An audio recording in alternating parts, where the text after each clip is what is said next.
Уважаемый президент Путин, уважаемые гости, дорогие преподаватели и студенты, дамы и господа, всем добрый день.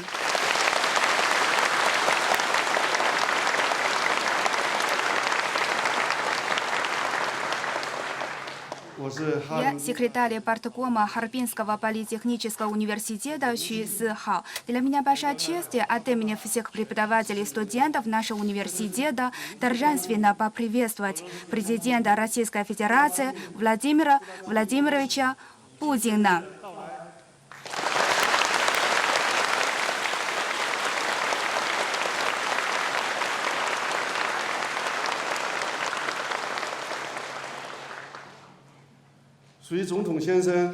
Вместе с президентом Путиным и коллеги из российской делегации.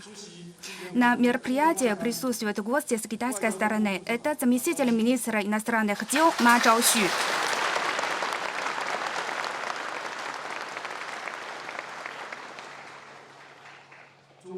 Посол Китая в России Чжан Ханhui.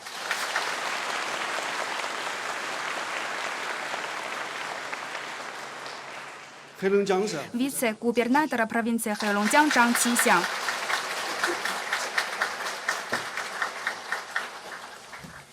Ректор Харбинского политехнического университета Хан Джецай.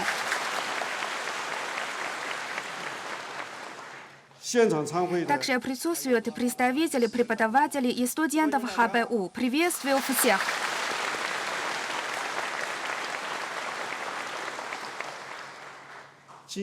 В этом году исполняется 75-летие установления дипломатических отношений между Китаем и Россией, а также год культуры Китая и России. Под стратегическим руководством глав государств двух стран отношения всеобъемлющего стратегического партнерства и взаимодействия в новую эпоху сохраняют высокий уровень развития. Президент выбрал Китай для своего первого зарубежного визита после переизбрания. Это демонстрирует огромное значение, который господин президент придает китайско-российским отношениям стратегического партнерства, отражает глубокую вечную дружбу между народами Китая и России. Всем известно, Харбинский политехнический университет является плацдармом китайско-российского сотрудничества в области высшего образования. За более 70 лет наш университет является практиком крепкой дружбы между народами двух стран, поддерживает тесные контакты с ведущими российскими вузами в области образования, науки, техники и других областях, объединяет усилия для создания новой структуры строительства университета мирового класса, продолжает писать новую главу дружбы между народами двух стран. Давайте бурными аплодисментами пригласим президента Путина выступить с речью.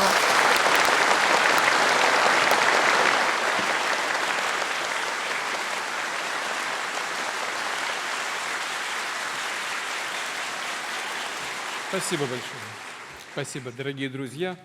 Добрый день. Я очень рад возможности посетить Харбинский политехнический университет, один из ведущих китайских научно-технических и инновационных центров, встретиться с вами, со студентами, преподавателями, профессорами. Сейчас только вот рассказали о богатой истории, мы посмотрели хорошую выставку, связанную с развитием университета.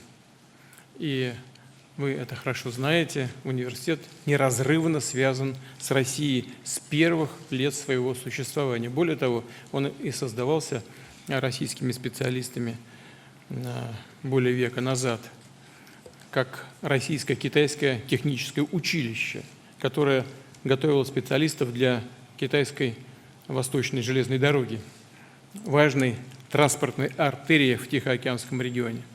Вот смотрите, как если в правильном направлении вложить зерно, относиться к нему бережно, оно дает вот такие хорошие всходы. Из училища, небольшого училища, но направленного на подготовку кадров, в которых нуждалась тогда страна, выросло такое замечательное, большое высшее учебное заведение, которое бурно развивается и отвечает всем требованиям сегодняшнего дня. Впоследствии это училище при участии тоже наших соотечественников выросло в Русско-Китайский инженерный институт. И, как вот мне сейчас только рассказали на выставке, буквально через год, через 2 года уже срок обучения составил 5 лет. Это уже полноценное время обучения для получения хорошего образования, высшего образования. Затем было преобразовано в Харбинский политехнический университет, где сейчас преподается самый широкий круг академических и прикладных дисциплин. Важно, что Харбинский университет бережно хранит традиции сотрудничества с нашей страной и поддерживает плодотворные партнерские отношения с крупнейшими российскими научными и образовательными учреждениями, такими как Российская академия наук, ее дальневосточное отделение, Московский государственный университет имени Ломоносова, Московский авиационный институт, Дальневосточный федеральный университет, Тихоокеанский государственный университет. На базе Харбинского политеха уже несколько лет успешно функционирует совместный с Московским государственным университетом, с Московским государственным техническим университетом имени Баумана инженерный институт. Это уникальный двусторонний проект, участники которого имеют возможность не только получать образование по общим программам и пособиям. Примечательно и то, что студенты часть своего обучения проходят в России, а часть в Китайской Народной Республике. Совсем скоро и другое ведущее российское учебное заведение, Санкт-Петербургский государственный университет. Кстати говоря, я заканчивал этот университет и работал там в качестве помощника ректора этого университета. Он скоро откроет совместный с Харбинским политехом образовательный центр. В нем более 1500 российских и китайских студентов будут вместе осваивать углубленные программы по математике, физике, химии, другим естественно-научным дисциплинам. Убежден, что уже в недалеком будущем этот центр станет одним из флагманов российско-китайского сотрудничества в сфере образования и науки. Столь интенсивные академические обмены имеют большое значение, позволяют сопрягать лучшие традиции и опыт российской и китайской инженерных школ, готовить высококлассных специалистов, востребованных как в экономике России, так и в экономике Китая. В ходе вчерашних переговоров с председателем Си Цзиньпинем мы с удовлетворением констатировали, что научное образовательное сотрудничество занимает одно из приоритетных мест в развитии всего комплекса российско-китайских отношений, всеобъемлющего партнерства и стратегического взаимодействия. И вот в этих словах хочу тоже обратить на это внимание, большой смысл именно всеобъемлющего партнерства и стратегического сотрудничества, взаимодействия. Об этом наглядно свидетельствуют и конкретные шаги, которые мы предпринимаем, и результаты которых мы добиваемся. На текущий момент в России высшее образование получает порядка 50 тысяч китайских граждан. В свою очередь в КНР учатся около 16 тысяч россиян. Но это, конечно, не предел, а более того, у нас произошло определенное сокращение в период пандемии, связанное с известными обязательными санитарными ограничениями. Но я нисколько не сомневаюсь, что количество студентов, обучающихся и в России, и в Китае, соответственно, будет расти. В Китае осуществляется 167 двусторонних образовательных программ в Китае и в России. Функционирует 28 институтов с российским участием. Всего же между нашими странами действует 12 межвузовских ассоциаций, включающих около 600 образовательных учреждений. Наиболее крупной является Ассоциация технических вузов России и КНР, которая объединяет 40 российских и 36 китайских университетов. В нее, кстати, входит и Харбинский политех. Показательно и то, что в 2023 году российскими и китайскими консульскими учреждениями в общей сложности выдано 34 тысячи учебных виз. Это в 2 раза больше, чем в 2022 году. хотел бы подчеркнуть, что все двусторонние образовательные программы осуществляются как на русском, так и на китайском языках, которые, конечно, весьма непросты для изучения. Думаю, что и российским присутствующим здесь студентам, и китайским это хорошо известно. Но, думаю, согласитесь также и с тем, что знание второго языка всегда открывает более широкие перспективы для не только личного общения, но и карьерного роста, реализации перспективных научных исследований, ну и вообще знание любого иностранного языка – это дверь в новый мир, в другую культуру. Потому что без знания языка, конечно, в переводах тоже можно все читать и знакомиться, особенно сегодня, когда пальцем ткнул в интернет, да, и перевод пошел. Нет, это другая история. Когда владеешь языком, тогда понимаешь душу народа, душу тех людей, которые владеют этим языком как родным. Это другая история.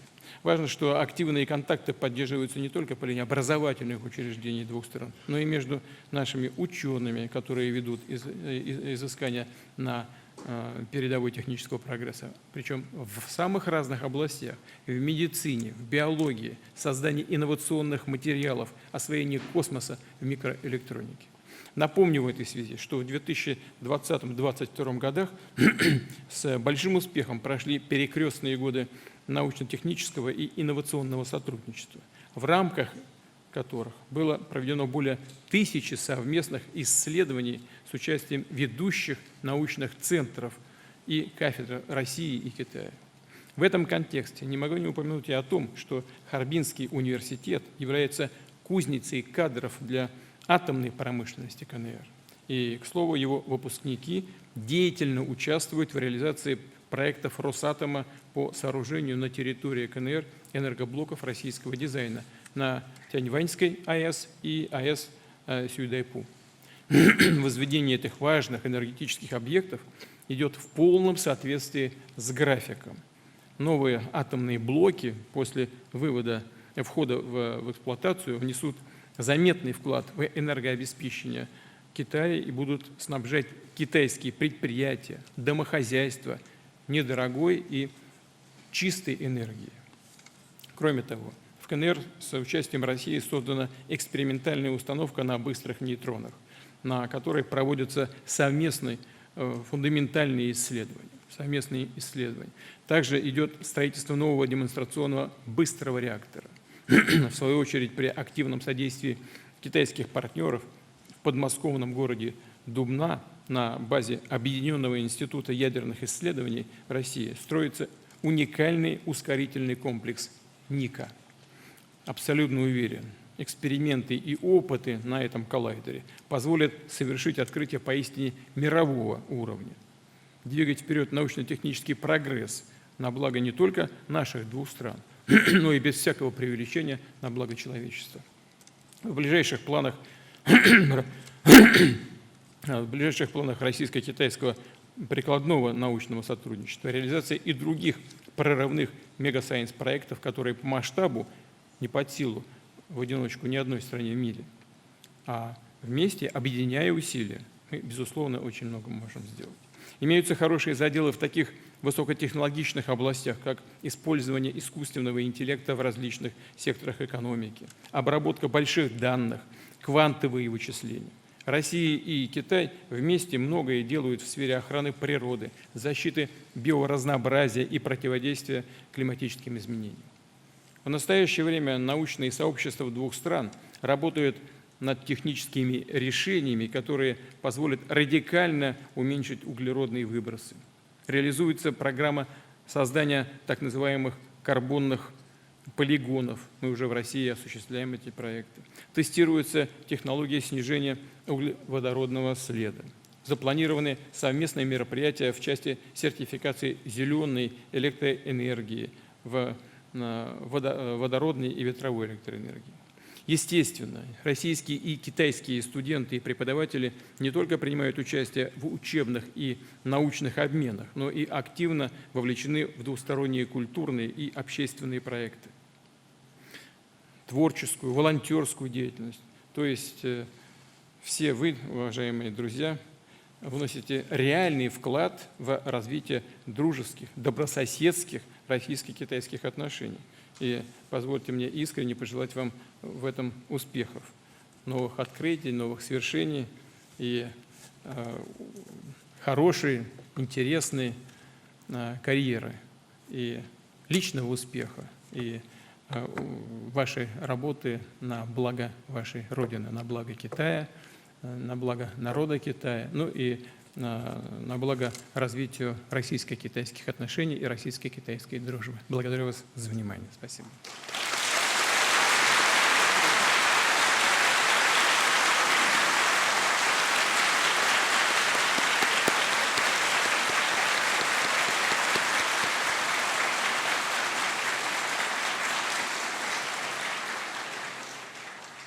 Благодарю господина президента за вашу прекрасную речь. Теперь переходим к вопросам и ответам. И президент уже готов ответить на ваши вопросы. Прошу желающих поднять руку, сначала представиться, потом задать свой вопрос. Первую возможность задать вопрос мы предоставляем студентке, пожалуйста, в белом.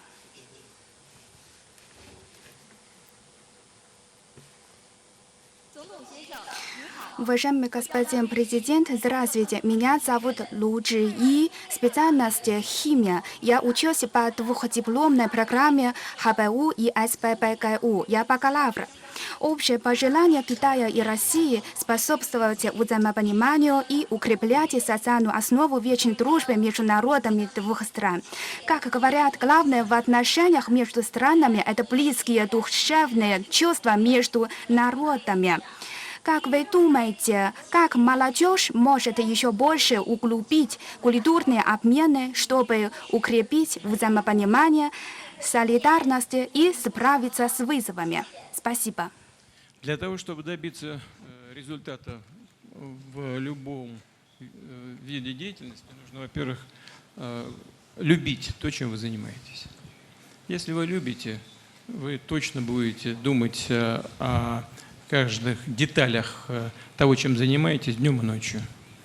Просыпаться будете думать об этом, ложиться спать будете думать об этом, и всегда будете находить нужные решения.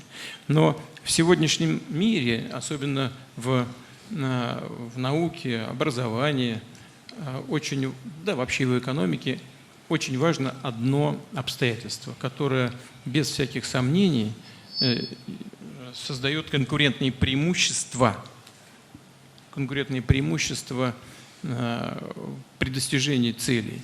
Это умение работать в команде. И когда вот я говорил о сотрудничестве российско-китайском, в том числе в области образования, науки, техники, вот это объединение международных усилий, умение работать в международных командах многократно увеличивает шансы на достижение успеха.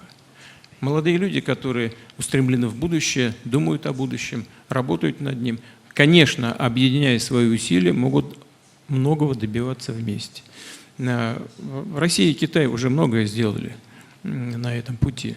Ну а для молодых людей это очень важно, причем по всем направлениям. Это касается образования, получения знаний, достижения результатов в ходе исследований, в ходе создания каких-то образцов технических и важных на будущее, в ходе совместных разработок.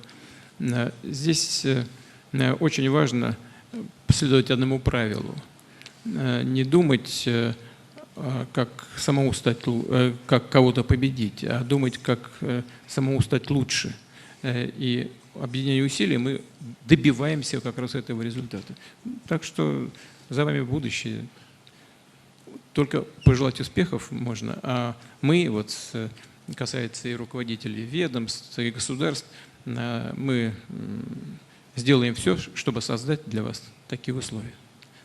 Удачи вам.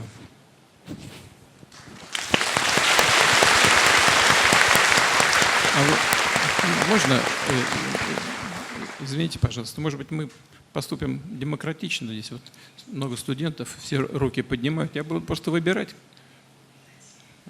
подряд. Все это все. Это будет, 我同 наверное, 意 так. 交出这个权利。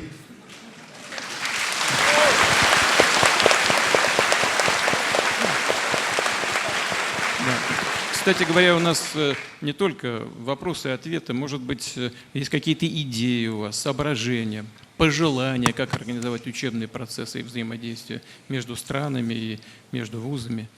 Это не значит, что я не интернет, я на каждый вопрос ваш не отвечу, но попробую сформулировать свое мнение по тем темам, которые вас волнуют. Пожалуйста, прошу вас. Да, прошу, пожалуйста. Ну, микрофончик дайте, пожалуйста, вот сюда.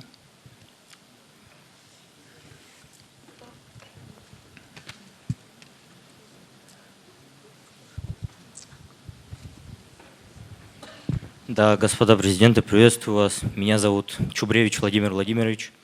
Какое совпадение.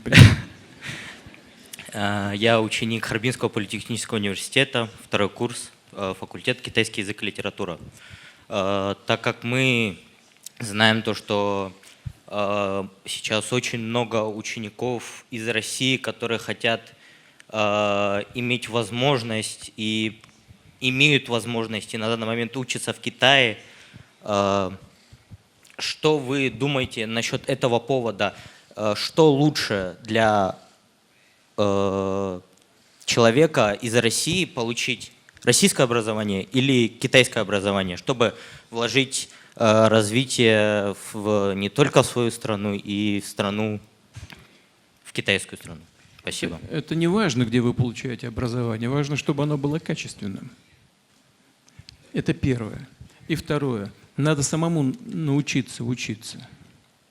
Вот это чрезвычайно. И учиться всегда. Ну, вы наверняка уже знакомы с этим тезисом.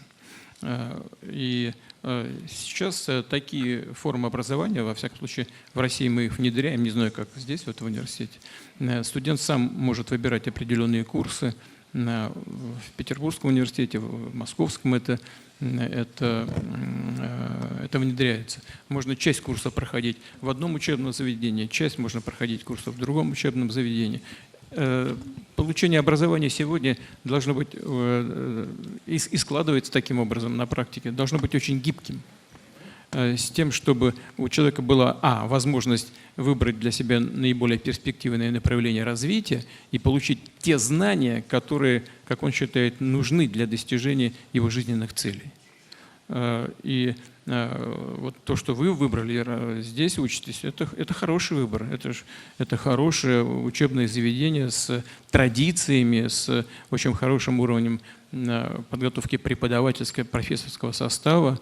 Здесь и академики работают, люди, которые сами добились практических результатов в своей работе. А это очень важно. Очень важно, когда человек передает не только знания, полученные из книжек, что важно само по себе, но еще очень важно, конечно, иметь прямой контакт с теми, которые практически работают в лабораториях, на производстве, на современных предприятиях. Вот это все должно сочетаться при подготовке высококлассных специалистов. Вот об этом и нужно думать. А у вас ваша специализация – это литература. Ну где же, как не в Китае, изучать китайскую литературу? Выбор правильный. Я вас поздравляю с этим выбором.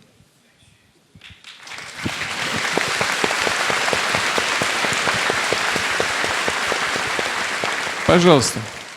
Вот, прошу. Давайте на этот сектор перейдем. Пожалуйста. Вставайте.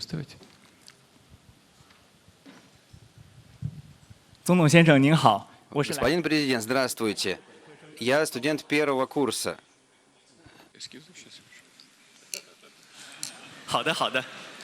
Пожалуйста. Да, хорошо. Господин президент, здравствуйте. Я студент первого курса, меня зовут Гао Хань. Я знаю, что вы любите музыку.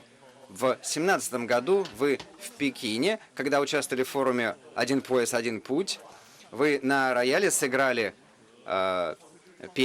музыку, которая символизирует Москву и Петербург. Искусство по отношению к вам, какое имело влияние на ваше формирования как личности? И какое у вас мнение по поводу сотрудничества двух стран в этой сфере?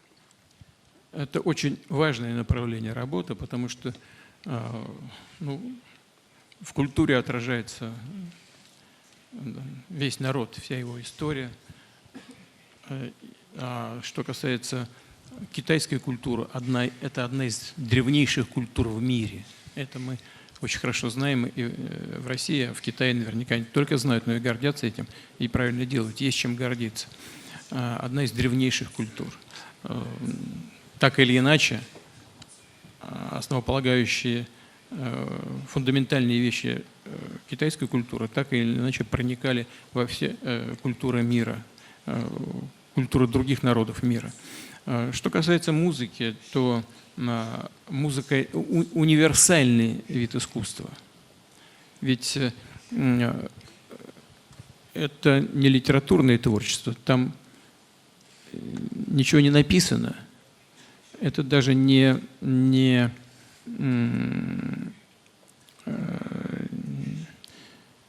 устное творчество, которое есть такие виды творчества, да, которые передаются из поколения в поколение в устной форме. Не было у тех народов, которые являются представителями этих культур, письменности. Кстати, говорят, что это наиболее точная передача, потому что письменные источники всегда изменяются по ходу времени. Кто-то всегда вносит какие-то изменения. А устные образцы, они передаются почти с филигранной точностью из поколения в поколение. Но это не важно. А важно, что музыка, там нет слов, там только душа, там только образное восприятие того, что хотел донести до слушателей композитор. Это универсальный вид искусства. И в этом смысле он, ну, может быть, так же, как танец, он доходит прямо до глубины души каждого человека. И, конечно, формирует личность. В этом смысле умение слушать, понимать музыку очень важно, на мой взгляд, для любого, тем более для молодого человека, который только формируется духовно. И даже людям, которые занимаются техническими науками, техническими дисциплинами, на мой взгляд, очень важно посвящать часть своей жизни вот таким видам творчества, как музыка. Оно нас облагораживает, делает добрее и создает возможности для достижения целей и по другим направлениям деятельности. Поэтому я тоже желаю и вам всего самого доброго в этом направлении. И китайское народное творчество здесь имеет огромное значение. И лучшие образцы русской, советской музыкальной школы, они являются, безусловно, произведениями мирового значения. Они без всяких сомнений сыграют положительную роль для любого человека. И хочу вам пожелать всяческих успехов на этом поприще, чем бы вы реально не занимались в качестве студента университета.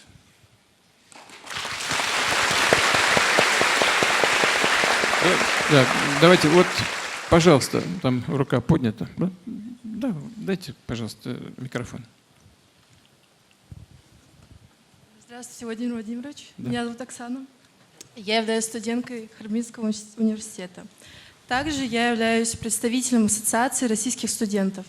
Наша ассоциация занимается объединением российских студентов в Китае, также поддержанием российских традиций вдали от дома и, конечно же, развитием российско-китайских отношений. Скажите, пожалуйста, какие действия планирует предпринимать государство для привлечения новых российских студентов в китайские вузы? Я уже сказал, 50 тысяч студентов из Китая учатся в России, 16 тысяч наших соотечественников в китайских вузах. Повторяю, это не предел, мы будем всячески стремиться к тому, чтобы студенческие обмены расширялись. И наши китайские друзья, партнеры тоже настроены на такое же взаимодействие. Вот сейчас только я, выступая в своем вступительном слове, сказал о том, что много партнерских отношений между вузами сформировано и будет формироваться дальше. Вот по этому пути и пойдем. Подписано большое количество соглашений о взаимодействии. Вот, как я упомянул, здесь вот строится целый кампус для развития сотрудничества с Петербургским государственным университетом. У нас создаются университеты, филиалы университетов, российских университетов в Китае. Создаются совместные учебные заведения, их целая сеть уже создана Московским университетом на юге Китая, между МГУ и Пекинским университетом. Конечно, наибольшим вниманием и интересом пользуется Пекинский, Шанхайский университет, но и другие, так же как вот и Харбинский политех, они все больше и больше становятся известными в России. И интерес к получению образования в Китае, а у китайских молодых людей интерес к получению образования в России растет. Вот мы по всем этим направлениям, о которых я сейчас упомянул, будем двигаться и будем обязательно развиваться. Ну и, кроме всего прочего, мы увеличиваем количество контактов среди молодых людей вообще, в принципе. Ну, совсем недавно в Казани были проведены игры будущего. Там большая команда принимала ребят из Китая участие. В рамках БРИКС будет проведен молодежный форум стран БРИКС. Мы будем активно двигаться по этому направлению. И уверен, за этим будущее, за обменами, за получениями новых знаний, за контактами с преподавателями. А это тоже отдельный вид деятельности, подготовка преподавателей высшей школы, в контактах с крупными предприятиями, особенно высокотехнологичными. Поскольку у нас с Китайской Народной Республикой отношения развиваются очень быстро, причем по всем направлениям, я хочу это подчеркнуть, это сразу вызывает необходимость в специалистах, которые могли бы не только говорить на двух языках, но понимать друг друга и работать в соответствующих областях совместно. Вот у нас сейчас интерес и преподавание китайского языка в России, оно сейчас активно развивается. Изучают и в школах, и в вузах примерно 90 тысяч человек изучает китайский язык. Примерно столько же, 80 тысяч с небольшим, изучают русский язык в Китае. И количество таких людей, безусловно, будет расти. Знаете, с чем это связано? С очень простым обстоятельством. Объем сотрудничества увеличивается. Предприятия, различные виды и направления деятельности требуют наличия специалистов, которые и знаниями обладают, и соответствующими языками обладают. Просто сама жизнь требует наличия таких специалистов.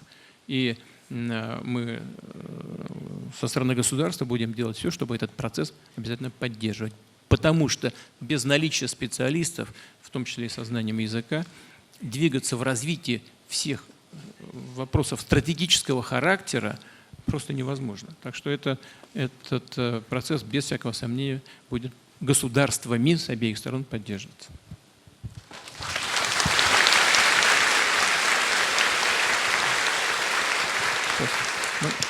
Сейчас давайте вот в этот сектор переедем. Добрый день, Владимир Владимирович. Меня зовут Матвеев Лев. Я являюсь студентом-магистрантом Харбинского политехнического университета. И в феврале этого года вы заявили о том, что в этом году исполняется 75 лет со дня заключения дипломатических отношений между Россией и Китаем. Ну, не я заявил, просто так вот произошло 75 лет назад. Да. Также сейчас эти отношения находятся на наивысшем уровне. Также вы проявляли надежду на то, что в этом году будет организован сторонами совместно культурный год и различные мероприятия по гуманитарному обмену.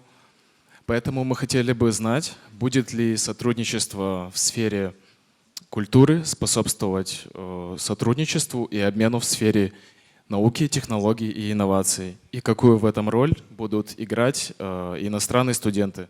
Большое спасибо.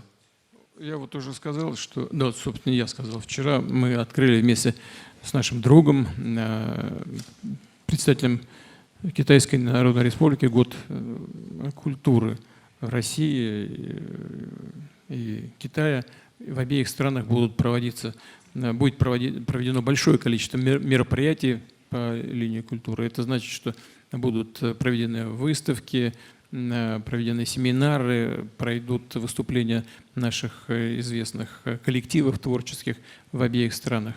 Это большое событие, насыщенное большим количеством разнообразных мероприятий. И, безусловно, это будет связано с прямым общением между людьми, и прежде всего с молодыми людьми. Я уже упомянул вот саммит БРИКС, который будет происходить в России, в Казани, и там будет молодежный форум. Но на конце этого года в Сочи, точнее на федеральной территории Сириус, на юге страны, на побережье Черного моря, будет проведено очередное мероприятие молодых ученых, и мы с удовольствием видели бы там и вас, и представителей молодежных организаций Китая. Это, конечно, прежде всего студенты, волонтеры и так далее. Так что мероприятий будет много. Уверен, они все пойдут на пользу развитию наших отношений. Да, вот там рука, девушка руку поднимает, да, пожалуйста. Да, ну другую девушку имел в виду, ничего страшного. Добрый день, уважаемый Добрый Владимир день. Владимирович. Меня зовут Узя Син, я являюсь студенткой бакалавриата Института международного образования. Скажите, пожалуйста, в контексте усилий России и Китая по укреплению культурных обменов и гуманитарного сотрудничества, как все иностранные студенты могут более эффективно стать мостом культурных обменов между двумя странами. И также нас интересует, какую уникальную роль могут сыграть наши российские студенты в содействии культурных обменов среди двух стран. Спасибо. Вы знаете, то, что наши студенты учатся здесь, а студенты Китая учатся в России, это уже хорошо. Но я уверен, что молодые люди, так же, как это было всегда, во все времена, они полны желания проявить свои творческие способности в различных структурах, проявить инициативу в контактах со своими сверстниками, проявить интерес к участию в различных образовательных курсах не только в стране пребывания, но и в другой стране, в частности в России. Вот по всем этим направлениям и нужно действовать. Вот когда мы начали эту беседу, я сказал, если вы обратили внимание, на то, что хотелось бы услышать от вас не только вопросы, но и какие-то предложения. Если у вас есть какие-то предложения, связанные с созданием условий для дополнительных обменов, вы, пожалуйста, не стесняйтесь, скажите об этом. А мы с коллегами, причем на самом высоком уровне, здесь и представители высоких административных структур наших китайских друзей присутствуют, мы это все это возьмем на вооружение и постараемся реализовать. Поэтому еще раз повторяю этот тезис ко всем здесь собравшимся. Но мы со своей стороны будем, я часть этих мероприятий уже назвал, мы будем все это продолжать. В том числе организовывать дальнейшую совместную работу между высшими учебными заведениями Китая и России. Но не только это. Мы будем дальше продолжать совместную работу по линии научных организаций, производственных объединений в высокотехнологичных областях. И все это будет создавать дополнительные стимулы и условия для реализации тех целей, которые вы сейчас обозначили. Увеличение количества контактов и качества этих контактов для молодых людей. Будем делать это обязательно, будем на этом направлении вместе трудиться. Повторяю еще раз, если идея есть, сейчас, может быть, такой редкий случай, когда вы всем можете об этом сказать. Мы услышим обязательно и постараемся отреагировать. Там вот девушка, вам все доброго, девушка вставала там, да, дайте, пожалуйста, микрофончик. Встаньте, пожалуйста, еще раз, иначе вас не увидят. Да. Встаньте. 总统先生您好，我是哈尔滨工业大学。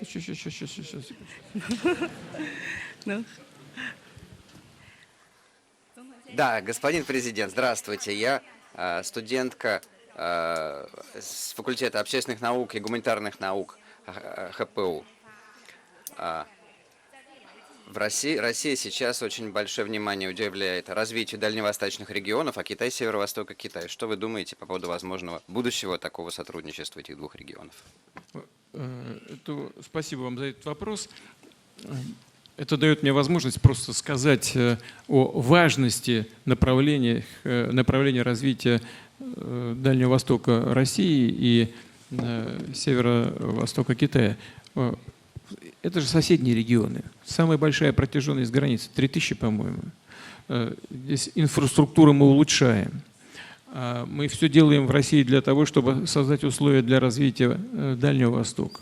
И создали целый набор преференций для того, чтобы все иностранные заинтересанты, как у нас говорят, все наши возможные партнеры и друзья из любых стран, включая Китай, могли бы попробовать свои силы в развитии по направлению сотрудничества и бизнеса, в развитии бизнеса на территории Дальневосточного региона России. Но, конечно, в первую очередь речь идет о наших друзьях и соседях. Это же естественный способ взаимодействия и сотрудничества с теми, кто ближе находится, с теми, кто поддерживает уже десятилетиями добрые дружеские отношения. Я вчера вот с консулом разговаривал, с нашим, который здесь работает.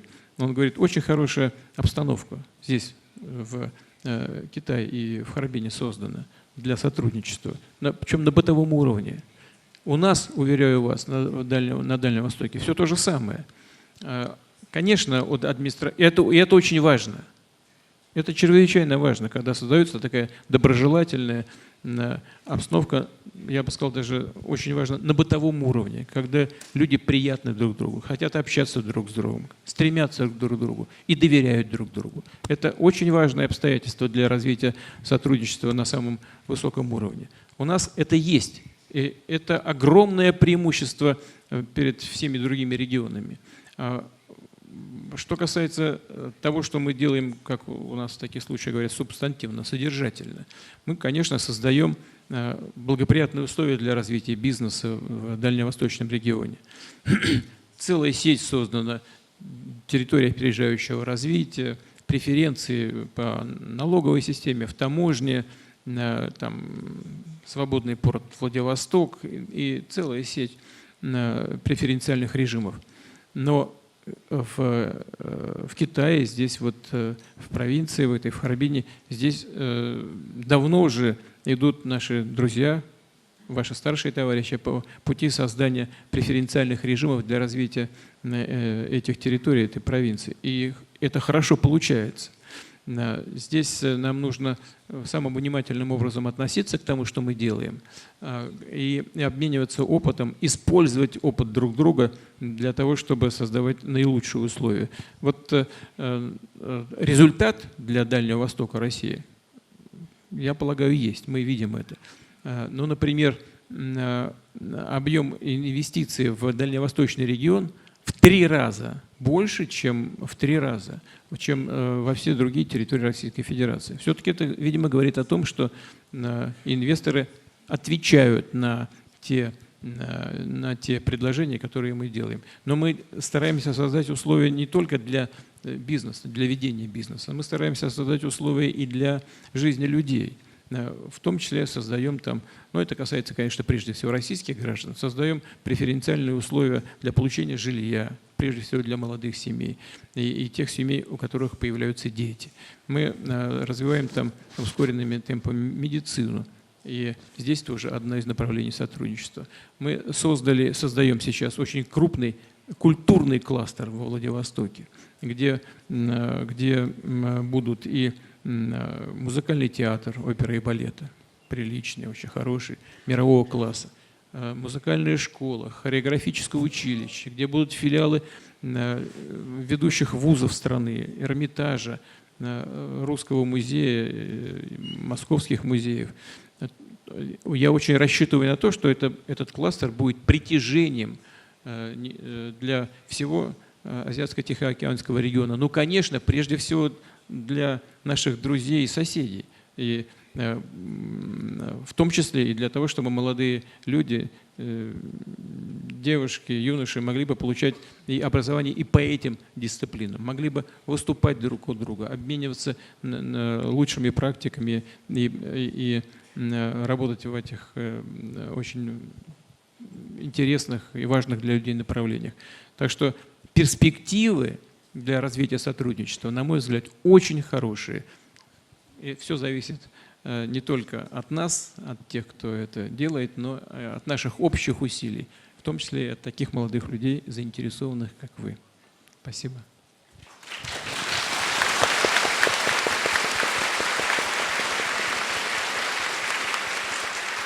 Да, ну давайте, вот там, я не вижу за камерами, но руки подняты, дайте, пожалуйста, микрофончик. Да, прошу. 总统先生您好， Нихао. Господин президент, здравствуйте. Здравствуйте. 谢谢。我是机电工程学院航空宇航。 Я студентка факультета машиностроения, меня зовут Джан Цихань. В прошлом году, в марте, вы вместе с Си Цзиньпином, когда проводили переговоры, предложили, чтобы страны в авиации, космонавтике, в торговле и экономике достигли новых успехов. И у нас в университете в области космонавтики есть очень хорошая учебная база, и у нас очень тесные обмены с российскими преподавателями, студентами.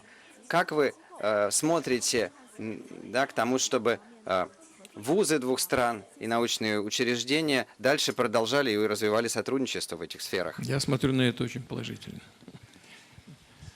Но прежде всего хочу поздравить вас, как специалиста в этой сфере. Хочу поздравить руководство университета с тем, что создан такой мощный кластер по подготовке кадров в области космонавтики и авиации. Здесь действительно многое сделано, но самое главное, самые основные поздравления в адрес руководства страны, руководства Компартии за то, что они смогли сконцентрировать усилия государства на этом важнейшем направлении развития и добились заметных, если не сказать, выдающихся достижений в области освоения космического пространства. Китай многое сделал на этом направлении. Сейчас не буду все перечислять, и лунную программу, и создание своей национальной станции китайской на околоземной орбите. У нас много хороших перспективных направлений сотрудничества.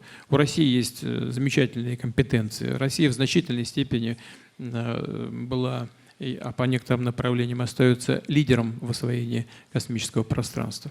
Но вот на современном этапе наиболее вот чем мы можем гордиться и где мы безусловными лидерами являемся, это двигателестроение для космического применения, в том числе имея в виду возможность использования ядерных технологий для исследования дальнего космоса.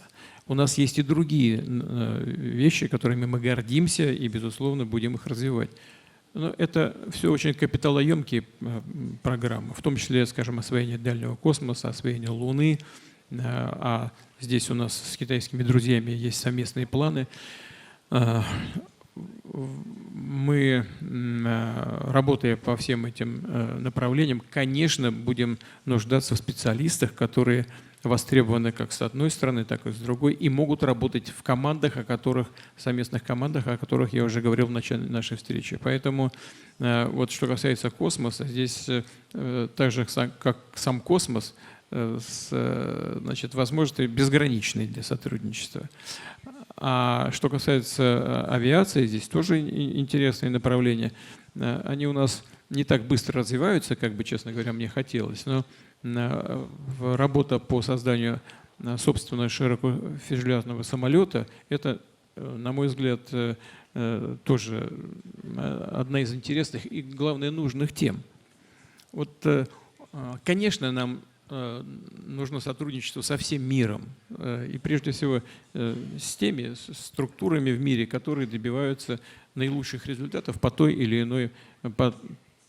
или иному направлению. Но, к сожалению, мир так сегодняшний устроен, что возникают иногда и ситуации, связанные с недобросовестной конкурентной борьбой. Ну вот как недавно взяли американцы и ввели Китаю санкции на электротранспорт, на электромобили. Почему? За что? А потому что китайские машины лучше стали. Вот за это. Другой причины нет. Это пример недобросовестной конкуренции.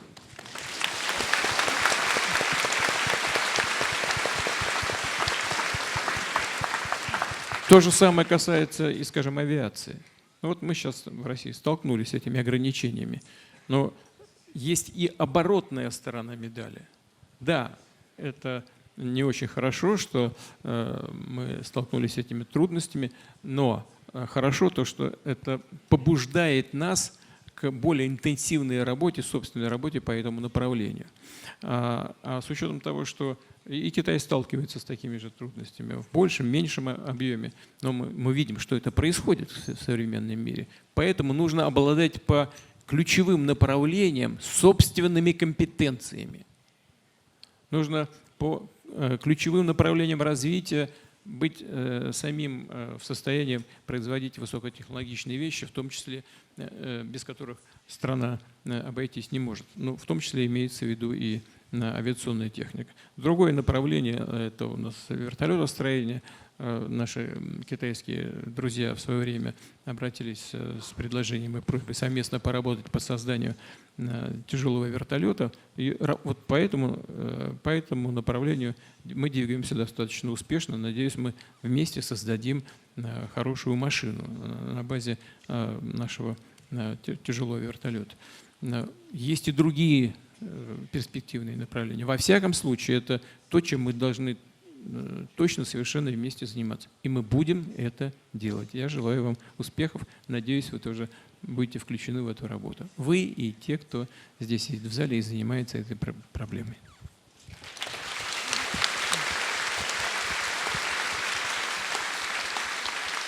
Да, пожалуйста, вот там молодой человек руку поднимает. 总统先生您好，我是航天总统先生您好。 Уважаемый господин президент, я из Института космических технологий Харбинского политехнического университета. Вы уже много раз приезжали в Китай. Скажите, а что вы больше всего любите из китайской еды? Я могу посоветовать вам также некоторые блюда хэйлунцзяна. Уверен, что и вы можете посоветовать нам некоторые русские блюда. Спасибо.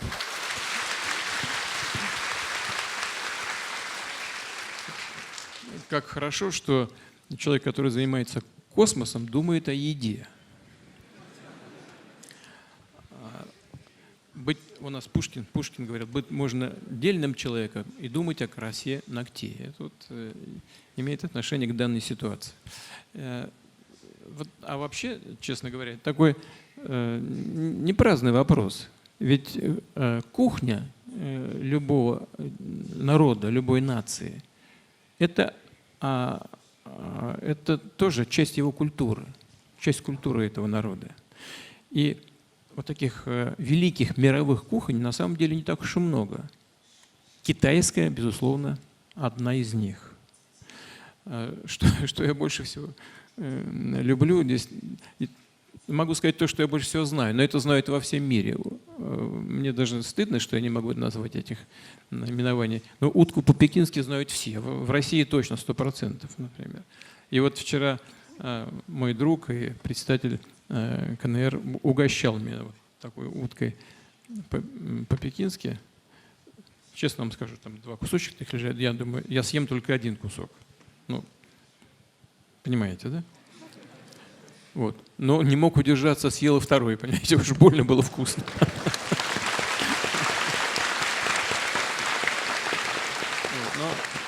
Но, кстати сказать, она у нас вроде очень разная, русская кухня и китайская. Тем не менее, есть что-то общее, но пельмени различного рода. У нас пельмени очень любят и готовят, и в Китае это делают. Но самое главное, знаете, самое главное, наверное, даже не в этом. Самое главное в том, что и русский народ, и китайский очень хлебосольные. Мы любим гостей, мы любим друзей, и с удовольствием их всегда встречаем. И стараемся сделать так, чтобы им все понравилось, в том числе и то, что предлагается на стол. Вопрос хороший, очень спасибо.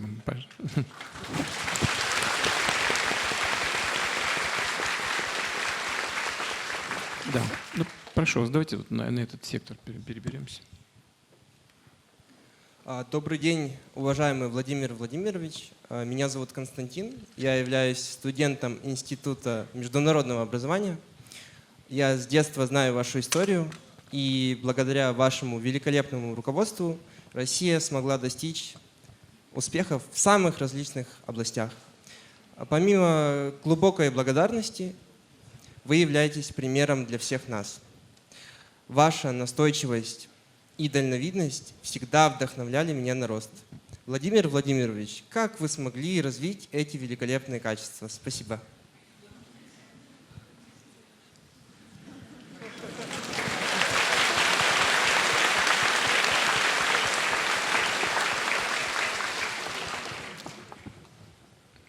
Не знаю. Так получилось. Но вообще мне кажется, что мне так же, как и многим, как всем людям, многого не хватает.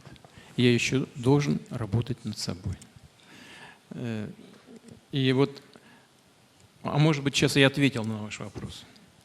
Потому что, когда человек относится к себе критически, полагает, что ему еще очень много нужно сделать и много работать над собой, тогда, наверное, он и добивается успехов. И вам того же желаю.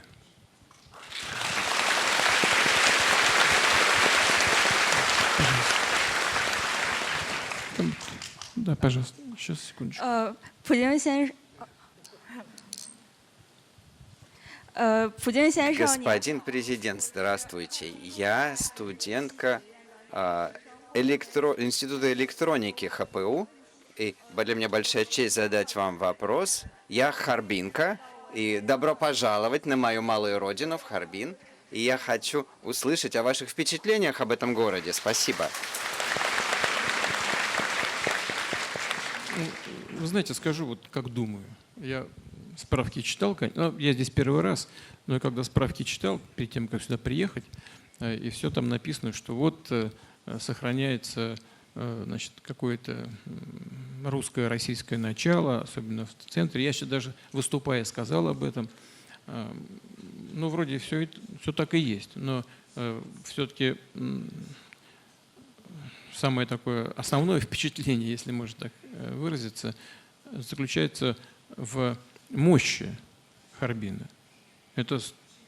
Харбин превратился за последние годы в мощный мегаполис, я бы сказал, мирового масштаба. Что же здесь, сколько, 10 миллионов человек, по-моему, проживает, да? Но это огромный город, огромный мегаполис. И он выглядит как мегаполис. Современный, энергичный,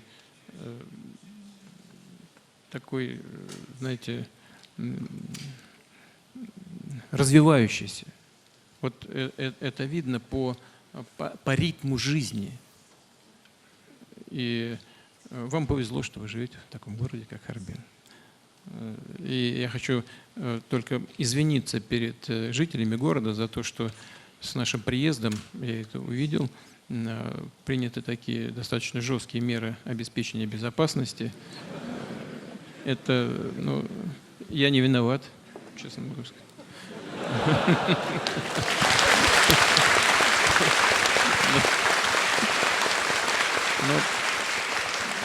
Но местные товарищи работают профессионально, жестко.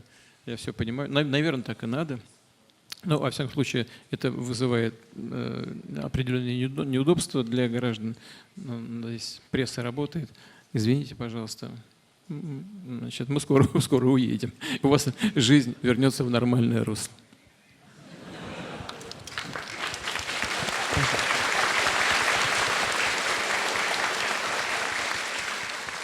Давайте по центру сюда переедем. Пожалуйста, вот там рука поднята.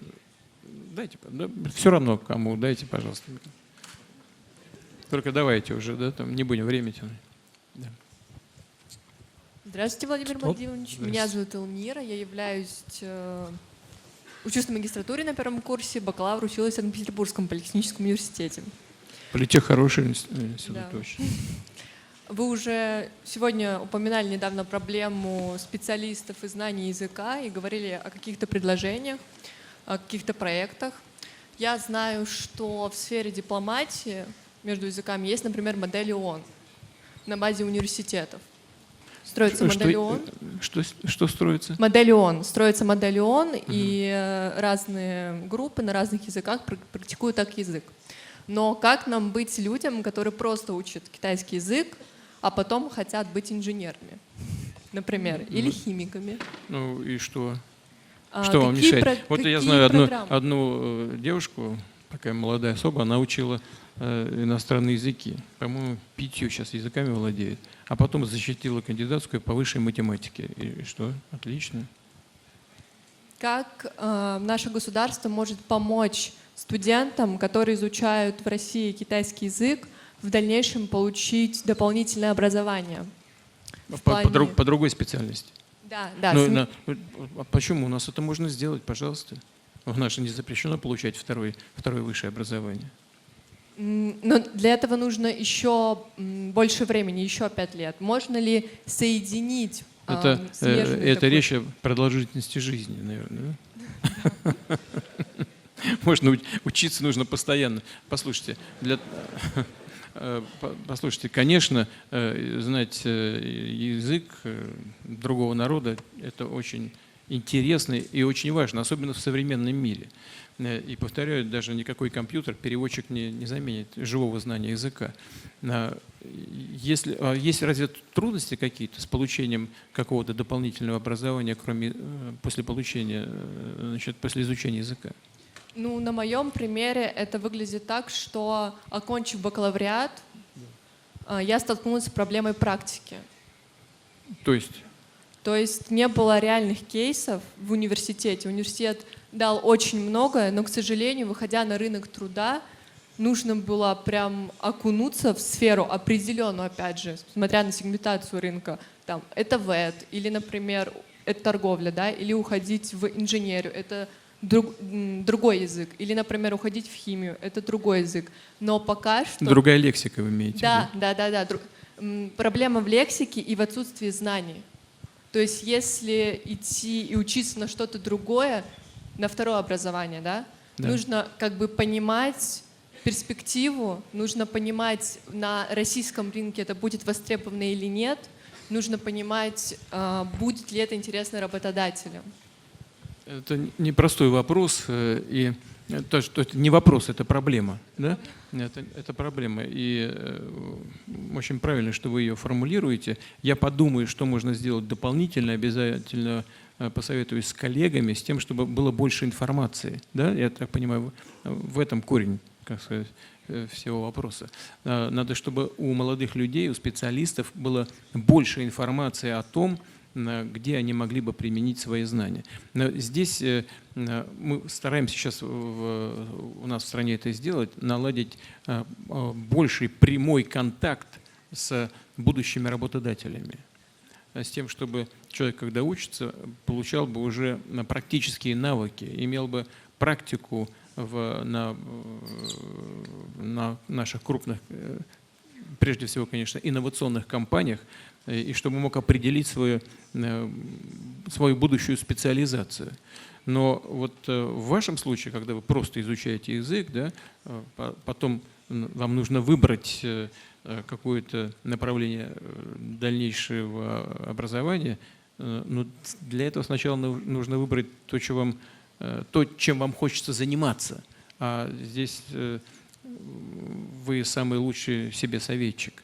Но тем не менее, то, что вы сказали, натолкнуло меня на мысль, что нужно еще больше сделать для того, чтобы у молодых людей был сознательный выбор будущей профессии. Вот эта ранняя профориентация – это то, чем мы сейчас занимаемся в стране.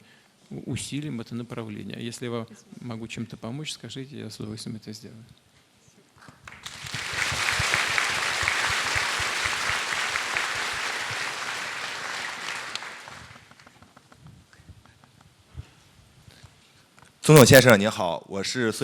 Господин президент, я из ХПУ, из факультета электроники, и я уже скоро выпускаюсь, и я хочу узнать, в сфере новой энергетики в России какие есть шансы, да, именно для вот нас, вот для исследователей, да, если я вот в России, например, подам документы, то какую-то поддержку смогу ли получить в этой сфере?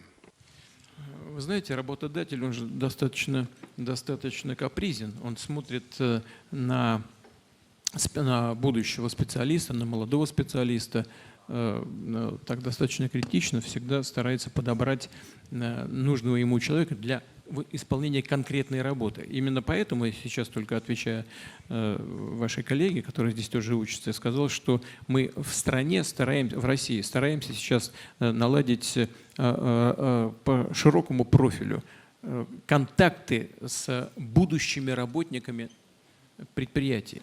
И наши крупные фирмы, они работают уже сейчас в основных наших высших учебных заведениях, заранее подбирают, где-то со 2-го, 3-го, 4-го курса уже начинают подбирать себе будущих работников и проводят стажировки. Я точно не могу сейчас сориентироваться, я же не знаю, чем конкретно вы занимаетесь, но в целом наши высокотехнологичные компании ищут специалистов. У нас сегодня, благодаря целому ряду обстоятельств и, прежде всего, конечно, экономической политики, которую проводит руководство страны, правительство, у нас исторически минимальный уровень безработицы. Он уже опустился меньше 3%, 2,9, 2,8% безработицы. Но ее почти нет. То есть я к чему? К тому, что рынок труда, он не заполнен в полном объеме. И тем более могу сказать это о высококлассных специалистах. Они нужны России. И если вы по своему профилю там, хотя бы просто для начала разошлете часть компаний, которые для вас, как вы думаете, представляют интерес, то, на мой взгляд, вы ответ получите. Но готов вам тоже помочь. Передайте начальству своему свое резюме, мы разошлем. Вот. Но наши компании ищут иностранных специалистов. И, как это ни странно, несмотря на все санкционные дела, на все геополитические издержки, к нам едут на работу из Европы, из Северной Америки. Работают люди. И часто заработная плата у них выше, чем та, которую они получали на родине. В том числе, повторяю, даже в Северной Америке и в Европе. Приезжают и работают. Но надо, конечно, чтобы и работодатель оценил ваши возможности и перспективы вашего развития как специалист. Но это вполне возможно.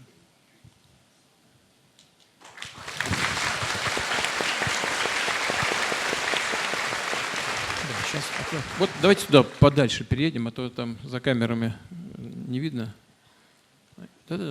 Вот там руки поднимайте в центральном секторе. Вот туда подходите, пожалуйста. Отдайте микрофон. Ну, пожалуйста, пожалуйста.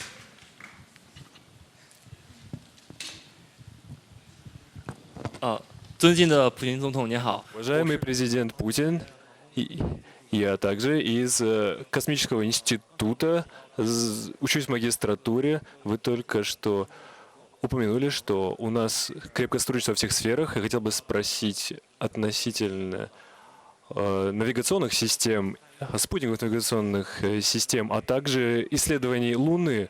Есть ли у нас возможности развивать сотрудничество по вопросу строительства станций, космических станций? Спасибо. Что касается спутниковых навигационных систем, чрезвычайно важная и востребованная техника во всем мире. И чем более высокотехнологичной становится страна, тем она больше и больше нуждается в такой технике. Вообще, скоро, на мой взгляд, в мире не будет таких отраслей, которые могли бы успешно развиваться без применения космических технологий. Навигация — это важнейшая составляющая развития любой высокотехнологичной экономики. В свое время мы, слава богу, мне кажется, вовремя занялись этим, и сейчас наша система ГЛОНАСС функционирует достаточно успешно. Но вот могу вам сказать, это отчасти я этим горжусь, тем, что у нас создана ГЛОНАСС, потому что для того, чтобы космическая навигационная система работала успешно, нужно, чтобы на орбите на постоянной основе находилась определенная группировка космических аппаратов, которая могла бы своей деятельностью охватить весь земной шар. И у нас, к сожалению, так складывалось на протяжении нескольких лет, что мы догоняли до определенного уровня количество этих аппаратов, но оно всегда не было полноценным. И пока мы запускали следующие космические аппараты, значит, часть из тех, кто действовал, сидел на орбите, уже мы с орбиты снимали.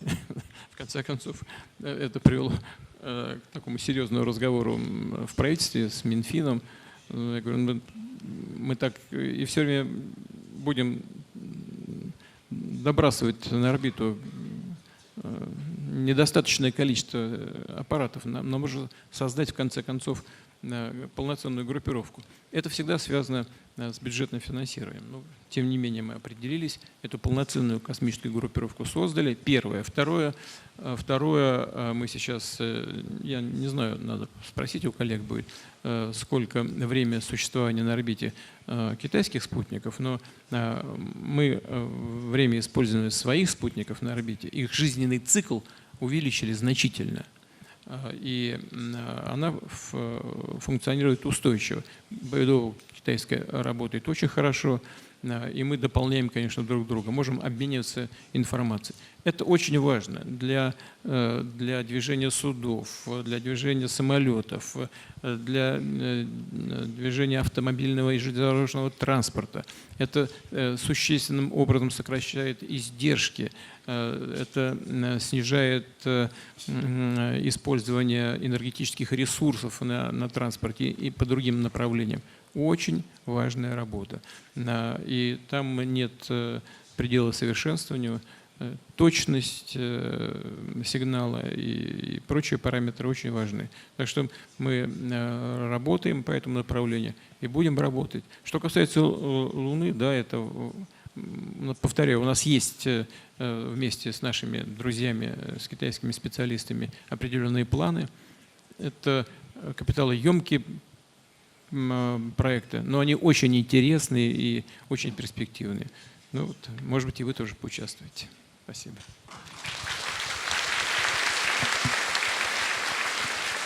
Давайте направо.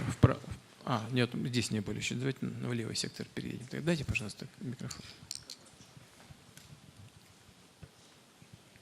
Здравствуйте, уважаемый Владимир Владимирович. Меня зовут Чесноков Дмитрий. Я являюсь студентом магистратуры Института международного образования Харбинского политехнического университета. Мы знаем, что вы любите спорт, в том числе дзюдо, лыжи, хоккей, гонки. Скажите, каким образом мы можем поддерживать здоровый образ жизни и развивать какие-то здоровые привычки в нашей повседневной работе и жизни? А также, каким образом спорт может повлиять на пути к успеху и на пути к взаимоотношению двух великих стран, такие как Россия и Китай? Спасибо. Первый вопрос был, если я правильно понял, каким образом мы можем, вы спросили, да, заниматься спортом? Ага. Значит, вот обращаюсь ко всем. Мы все сидящие здесь, в этом зале, и я, и все, мы все ленивые люди. Люди вообще все ленивые. Нужно избавиться от лени. Вставать утром и сразу приступать к спортивным занятиям.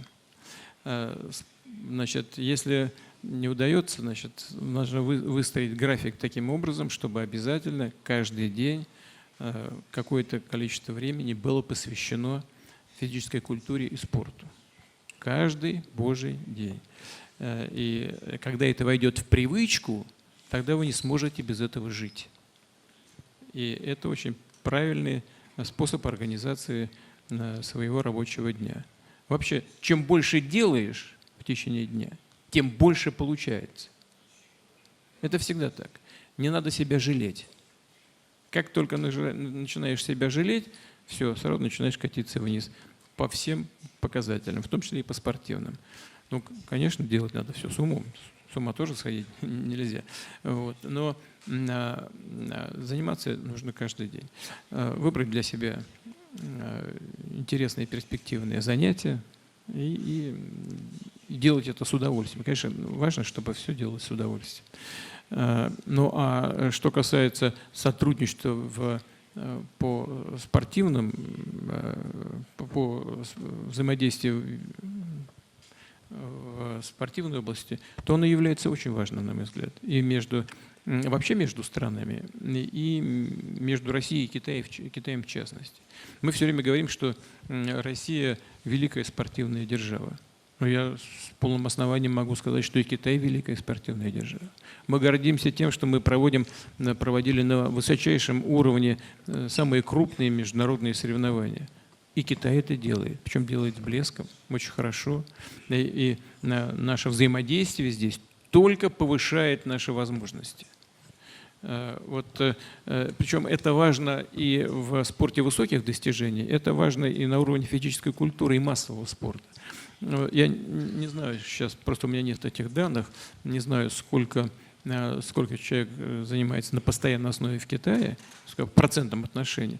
Но мы должны стремиться к тому, чтобы у нас, мы так ставим задачу к 30 году, чтобы минимум 70% населения на систематической основе занималось физической культурой и спортом. 70%. Но мы постоянно увеличиваем количество людей, которые системно спортом занимаются и физкультурой каждый день. Но вот нужного параметра в 70% пока не достигли. Но обязательно будем идти к этой цифре. Для этого, конечно, государству нужно создавать условия для людей. Нужно стимулы создавать, в том числе, кстати говоря, и материальные. Создавать базы соответствующие спортивные. Причем самые простые, на первый взгляд, примитивные, но востребованные в шаговой доступности. Мы это все в стране будем делать. И, безусловно, будем сотрудничать с нашими китайскими друзьями по развитию спорта. Ведь, понимаете, это создает очень благоприятную атмосферу для общения между людьми. И особенно между молодыми людьми. Мы с председателем Си Цзиньпинем часто об этом говорим. Вчера, кстати, говорили. Вот мы сидели вчера за рабочим ужином в очень небольшом формате, буквально по 4, по 5 человек с обеих сторон, и тоже говорили о спорте. Причем посвятили этому достаточно немало времени. Так что это в фокусе нашего внимания находилось и будет находиться всегда.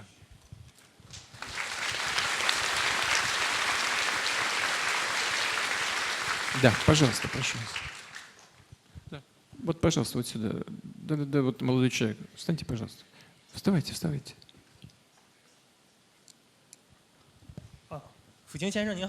Здравствуйте, господин президент. Очень благодарен за такой возможность задать вопрос.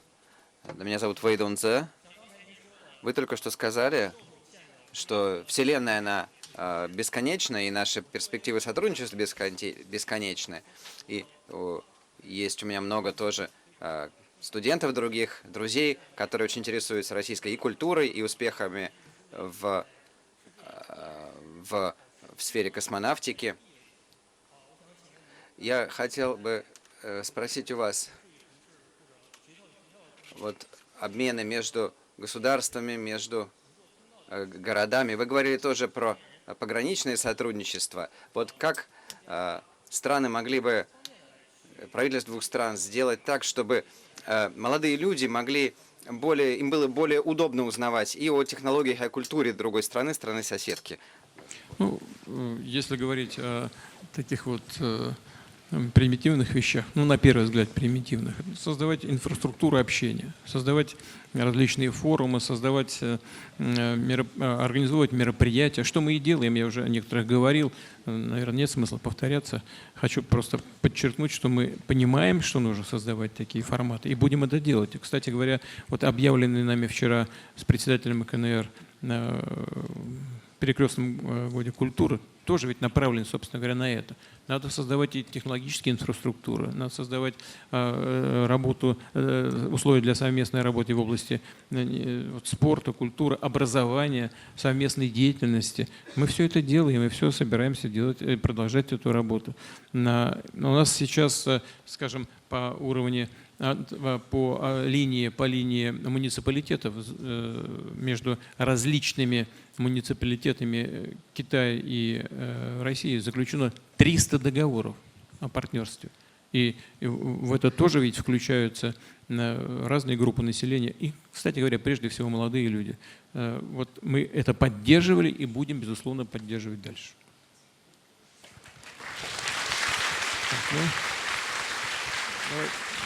Давайте вот, да, ну молодой человек там руку поднимает, давайте еще центр такой большой у нас. Да, пожалуйста. Да, прошу вас. Да. Ну, это тоже молодой человек. Хорошо, давайте. Я вас имел в виду, ничего. Но следующий, ладно, вы следующим будете. Хорошо? Прошу вас. Здравствуйте, уважаемый господин президент. Меня зовут Кузьмин Николай. Я являюсь докторантом первого курса Харбинского политехнического университета по специальности экологическая наука и инженерия. Вопрос у меня такой. Сейчас доподлинно известно о том, что в России идет полным ходом реформа образования. То есть сейчас вместо бакалавриата и магистратуры, насколько мне известно, будут высшее образование и высшее специальное. В контексте нынешней реформы образования будет ли учтен опыт учебы в Китае, а также в других странах? Не получится ли такой ситуации, что по возвращении в Россию нужно будет снова поступать на нижестоящие ступени образования? Нет, не получится. Это вопрос практического характера. Мы подумали об этом. Собственно говоря, даже речь идет не о какой-то глобальной реформе, а речь идет о том, чтобы выставить некоторые приоритеты по отдельным направлениям деятельности в науке и образовании. И специалисты пришли к выводу о том, что нам в некоторых, вот по этому направлению нужно вернуться к той системе подготовки специалистов, которая у нас была еще и в Советском Союзе, сделав поправку, конечно, на требования сегодняшнего дня. Это делается в значительной степени в контакте с работодателями, потому что речь идет о том, чтобы готовить специалистов по современным востребованным специальностям с учетом того, что работодатель хотел бы видеть в своих компаниях, на фирмах, на предприятиях. Но вот то, о чем вы сказали, имеет практическое значение. Это касается как тех молодых людей, которые учатся сейчас и получают там образование в рамках бакалавриата, магистратуры и так далее. Я сейчас в детали вдаваться не буду, но ничего не потребуется от вас с точки зрения необходимости переучиваться, опускаться на какой-то более низкий уровень для того, чтобы подтвердить уровень своего образования, ну, скажем, по бакалавриату. Все будет естественным путем происходить, мягко и плавно. И никаких сбоев здесь быть не должно. И никаких дополнительных проблем для вас не возникнет. Спасибо большое. Пожалуйста.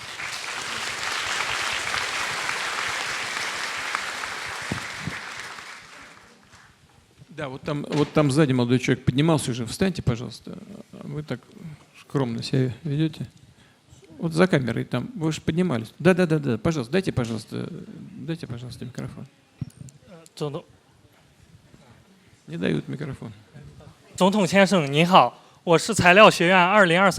Господин президент, я студент факультета материалов. Вы говорили, что вы очень любите учиться. Учеба – это очень хороший способ жизни.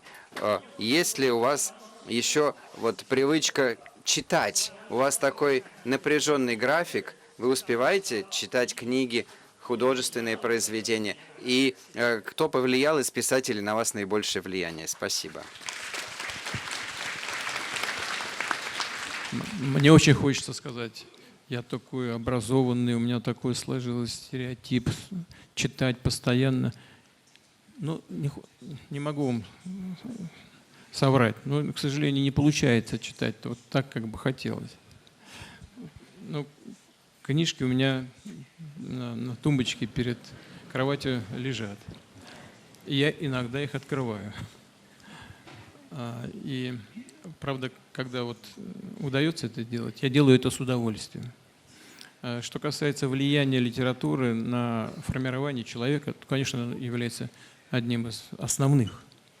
И, ну, во всяком случае, вот в школьные годы эта советская система, она имела свои преимущества, и мы, конечно, все воспитаны, ну, люди моего поколения воспитаны на русской классике. И, правда, должен честно сказать, что некоторые вещи, которые в школе изучались, во всяком случае раньше, ну, молодой человек к некоторым вещам не готов был. И только потом, перечитывая какие-то вещи, перечитывая какие-то книги, начинаешь их понимать, уже воспринимать по-другому и понимать глубину того, что там изложено. Это касается таких классиков, как Толстой, и даже и Чехов, и Достоевский, тем более Достоевский. Вот. Но вообще возможность, как бы, я бы так сказал, общения с умными людьми, которые излагали свои мысли о жизни и о бытие в письменных произведениях, оно очень важно. Это действительно формирует человека. И как только время появляется, особенно перед сном, я стараюсь книжку открыть и ее полистать, посмотреть, почитать. И ведь носители меняются. Вот когда-то писали, у нас в России писали на бересте, это вот это от березы, кора березы. В Китае писали на этих дощечках глиняных. У нас тоже какое-то время это делали. Потом на бумаге стали писать. Потом пишут сейчас в интернете. Носители разные. Важен контент. Вот что важно. Вот не важно, откуда ты взял информацию. Важно, какого она содержания. И очень трудно, особенно в современном мире, выбрать это содержание в этом огромном информационном потоке. Но должен признаться, что классика все-таки помогает, создает эти ориентиры выбора, воспитывает вкус, я бы так сказал.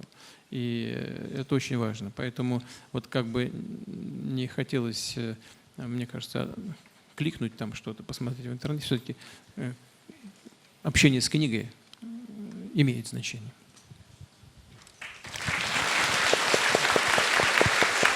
Давайте сюда переедем в этот сектор, пожалуйста.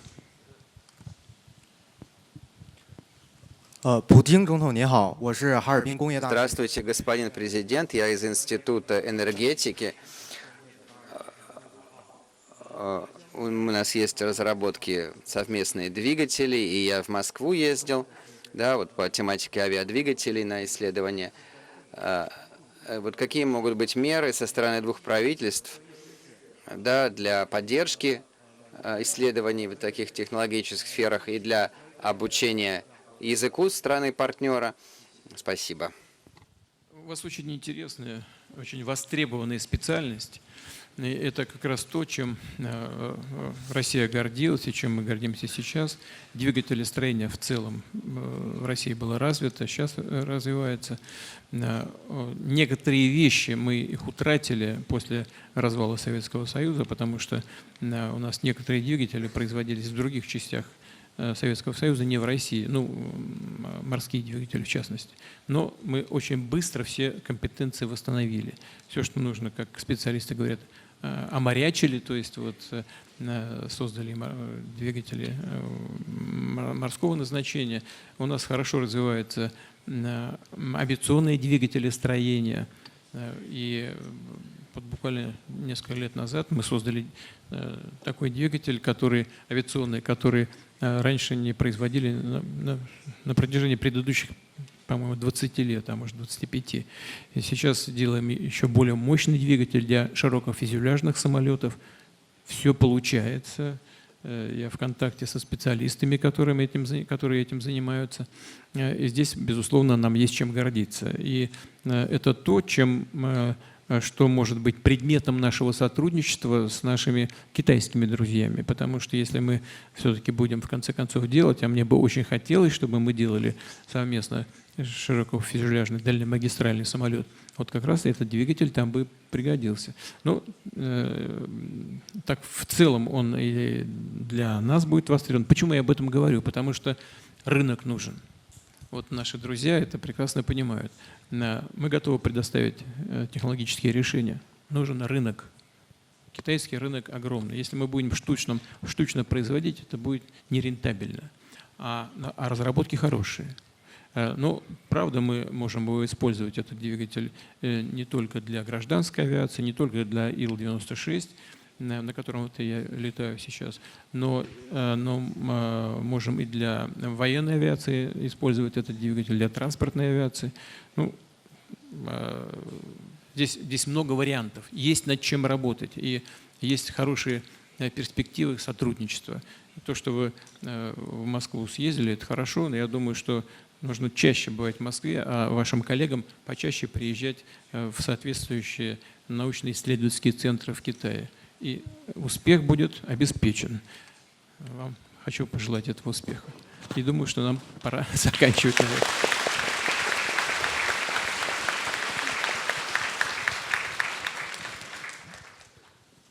今天普京总统和我们的师生 И сегодня президент Путин общался с нашими преподавателями и студентами. Еще раз благодарю президента Путина.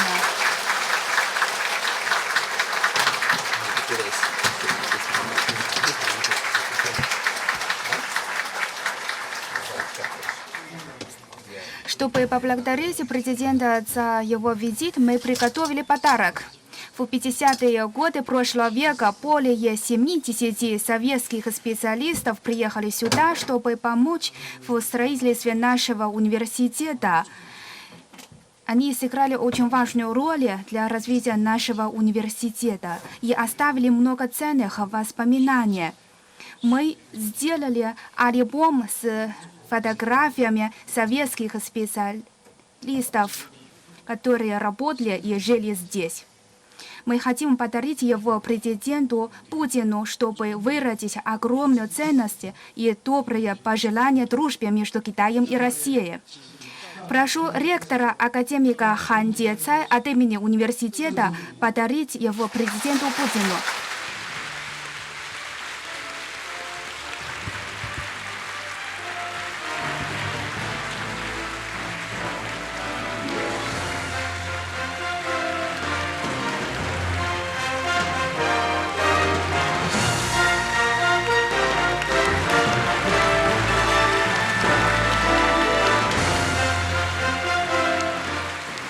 最后，请大家全体起立，以热烈的掌声欢送普京总统。